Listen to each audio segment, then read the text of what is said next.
Hi, this is Dr. Neil Boumpani, and welcome to my channel, Your Child's Education, where I help parents save their children from the failed public school system. Today I'll be examining the claim that classical music is racist.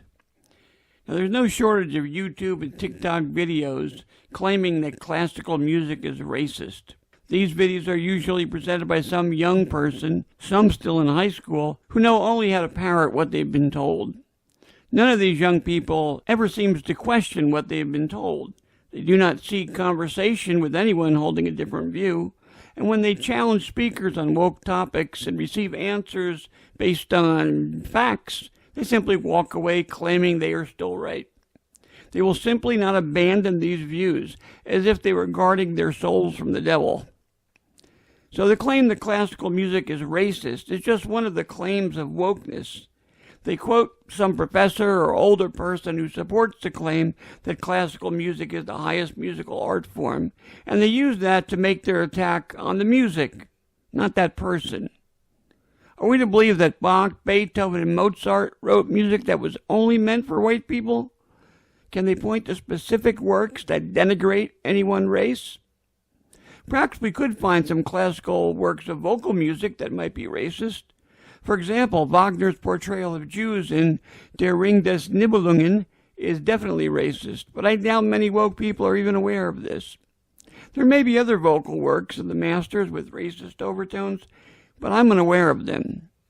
Could the wokies be talking about maybe subliminal messages in Bach, or backward masking in the arias of Puccini and Verdi? Well, let's talk about instrumental music. How can sounds without words be racist? Anyone who has ever taken a music appreciation class might know that there are two types of instrumental music. Program music is music that represents a non-musical idea.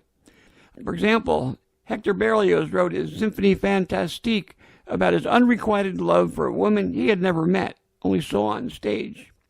Through 5 movements of this symphony, he watches his beloved from afar. Eventually, he takes opium in order to kill himself, winds up killing her, gets beheaded, and then watches his beloved dance with a group of witches in hell. Is that racist? Well, maybe it's misogynistic. Anyway, music that is not program music is called absolute music. Absolute music is simply music for the sake of music. No story, does not present an idea or paint a picture. Beethoven's famous Symphony No. 5 in C minor, Opus 67, is absolute music.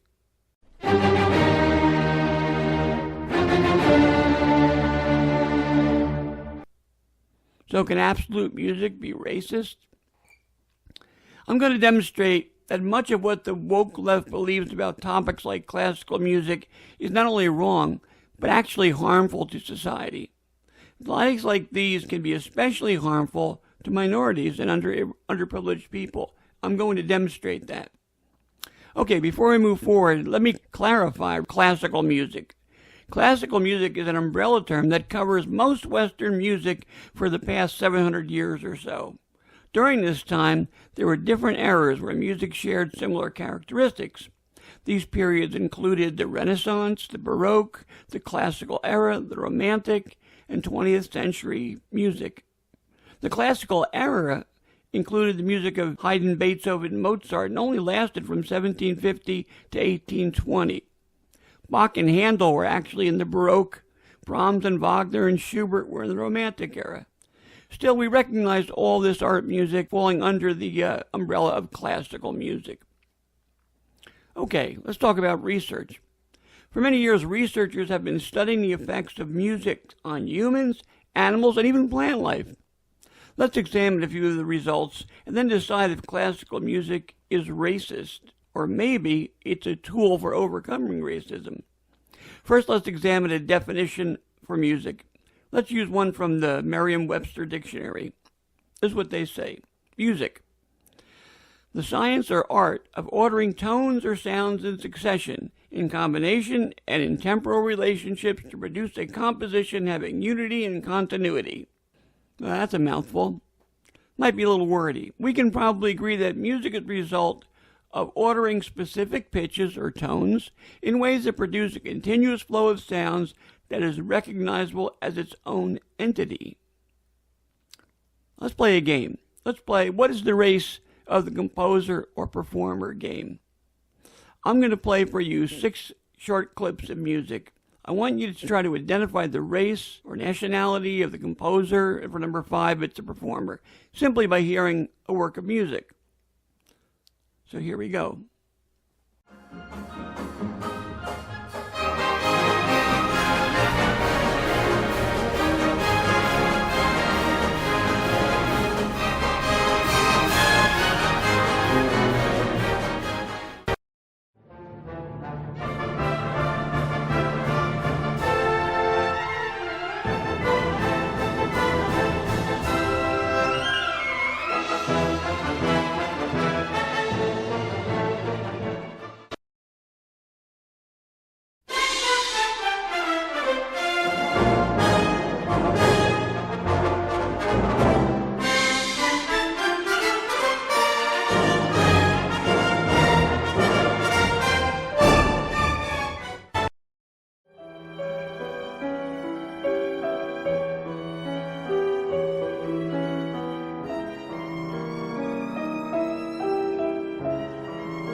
Before we reveal the identity of the composers, let's examine the legitimacy of the classical music is racist idea.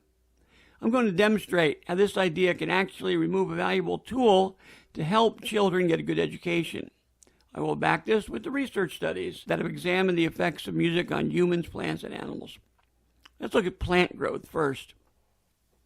First, in a research study on the effects of music on plant growth, Devendra Vanal came to the conclusions that not only does music promote plant growth, but it seems that plants can actually distinguish between different types of sound, including different genres of music, nature sounds, and even traffic noise. And there's been other studies that have come to the conclusion that classical music helps plants grow the best. For most plants, and the second one, for most plants, playing classical or even jazz music caused growth to increase, while harsher metal music induced stress.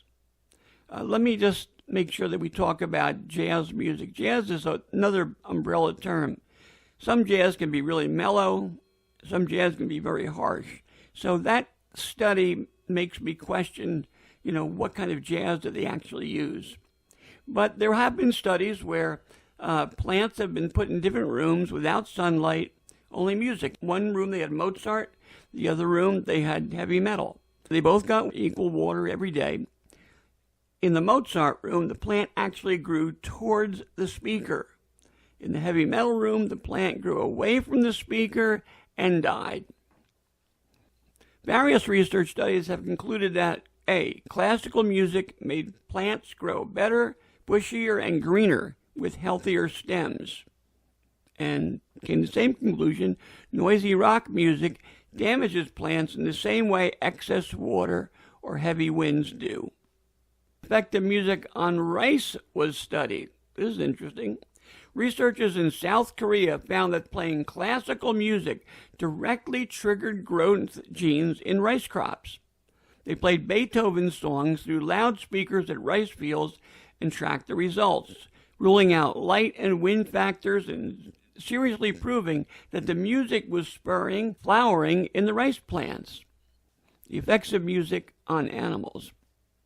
In an article by Jordan Taylor Sloan, animals are empathetic when they listen to cross-species music and react with emotions and behavior eerily similar to our own.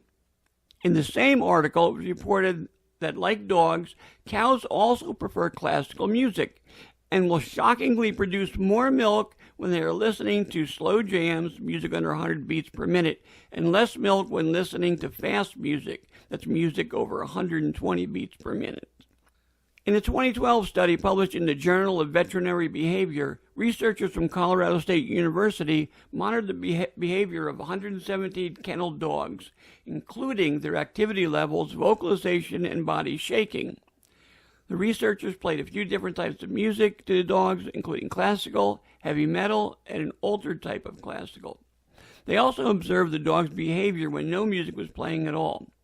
They found that the dogs slept the most while listening to all kinds of classical music, indicating that it helped them relax. Dogs had the opposite reaction to the metal music, which provoked increased body shaking, a sign of nervousness. And according to an article on ClassicFM.com, classical music has proved time and time again to be the perfect calming antidote for your furry, feathered, or scaly friend, with plenty of science to back this up. A recent 2020 study by the University of Sydney confirmed that animals appear less stressed or anxious when exposed to classical music. Humans, the effects of music on humans. Research studies in this area include two types of research. First, scientific research that actually measures brain activity can give us results that can be stated as facts. When we speak of scientific research, we can state that the research proves or shows or concludes. The other type of research is social science research. This involves measure the effects of something on humans through carefully planned and executed research studies. Now, the results of these studies can only be explained in the following way. The research suggests that. We must use the word suggests because with humans, we cannot account for every possible variable. Still, when research comes to this conclusion, you can have a great deal of confidence in the results. So let's examine the research. Research has shown that when a person is performing on a musical instrument, that person is using the entire brain. It is the only human activity to have this effect. I would suggest reading the book, This Is Your Brain on Music by Daniel Levitin. Another article entitled The Role of Music in Brain Development from the University of Georgia Extension website claimed children growing up with classical music develop strong music-related connections in the brain. They found that these connections can deal with personality and emotion as well. According to an article on alphadiscoveryclub.com, classical music has a calming effect. Many doctors recommend that women listen to classical music during pregnancy for that very reason. And when a baby is first born, playing classical style music, especially during naps, will help soothe and calm their little one. They also found out listening to music from classical music composers such as Beethoven and Mozart at a young age has been linked to increased concentration skills and better self-discipline in young children. One of the most known benefits of listening to classical music is the increase of brain function. Classical music helps develop the genes that secrete dopamine and improve synaptic function. In other studies, listening to classical music as a young child can help prepare the child to read, and hearing and singing simple songs helps build vocabulary skills. Now, some research conducted by music charity Apollo Music Projects, 574 children were exposed to a live concert of classical music. After the concert, 82% of the children said they felt positive feelings during the live performance, with more than half of the group specifically feeling calm or relaxed while listening. Majority of the teachers also noted that the workshops had directly influenced development in the listening and concentration skills of these children. Now, that wasn't exactly a scientific research. It's more of an observational research, but it has merit. Well, the findings I've explained are only a few of the many studies that generally agree with the idea that exposing children to classical music, especially at a young age, helps the child emotionally and academically. The structure of classical music affects pathways in the brain that strengthen learning, memory, emotion, and hearing. Therefore, if the cancel culture continues to play this racism game, fewer parents will even consider using classical music to prepare their children for learning. Just like the introduction of CRT, this harms minority students the most. I love all kinds of music, but it seems many in our society remain in their safe little bubble of music that they believe defines them, without even considering all of the possibilities out there. I used to tell my music appreciation students that this kind of limitation is like only eating at McDonald's for the rest of your life and never experiencing the amazing variety of foods and tastes that are available to them. So stating that classical music can affect our brains in ways that no other music can is not racist. It's a statement of fact. Although there have been people who have claimed that classical music is the highest musical art form, these are people expressing their opinions. Many times these statements come from music professors in higher education. Now it seems to me that many in the woke crowd are basing their woke beliefs on the same people, professors in higher education. If you're going to challenge the music professors, why not challenge the other professors? Well, let's talk about the music you heard. And I'm going to play short clips, very short clips of these, as you see each of the composers or performer, in one case, of the music you heard. Let's see how many you got right.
Now, if you still think that classical music is racist, you might be someone who is so convinced that everything you have been taught about being woke must be true, in spite of facts.